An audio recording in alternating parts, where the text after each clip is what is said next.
మరి మన కోసం పాలమూరు రంగారెడ్డి ఎత్తిపోతల పథకాన్ని తలపెడితే 90% పనులు పూర్తి చేసి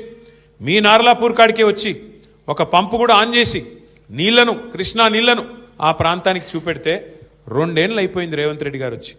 90% పని పూర్తయింది కేవలం 10% మాత్రమే మిగిలింది ఏనుగెళ్ళింది తోక చిక్కింది అన్నట్టు తోక మాత్రమే మిగిలింది రిజర్వాయర్లు మీ కళ్ళ ముంగట కనబడుతున్నాయి కదా నార్లాపూరు కరివెన వట్టెము ఏదుల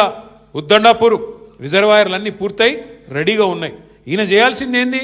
మనం అప్పటికే కాలువలకు కూడా టెండర్లు పిలిచినాం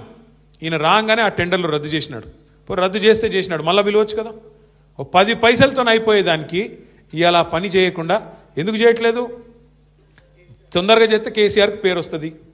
పాలమూరు రంగారెడ్డి కేసీఆర్ గారు కట్టిండని చెప్పి యాద్ చేసుకుంటారు కేసీఆర్కు పేరు వస్తుంది వాళ్ళ పాత బాస్కు కోపం వస్తుంది వాళ్ళ పాత బాస్ ఎవరో తెలుసు కదా మీకు ఆయన కోపం వస్తుంది నువ్వు మా నీళ్ళు ఎట్లా తీసుకుపోతావురా నువ్వు మా చెంచగాడు లెక్క ఉండాలి కానీ పెద్దోళ్ళలాగా యాక్టింగ్ చేస్తున్నావేంది ఆయన కోపం వచ్చి ఊరుకుంటాడా అందుకే ఆ భయంతో ఇవాళ మొత్తానికైతే కాలమూరును ఎండబెట్టే ప్రయత్నం పండబెట్టే ప్రయత్నం చేస్తున్నాడు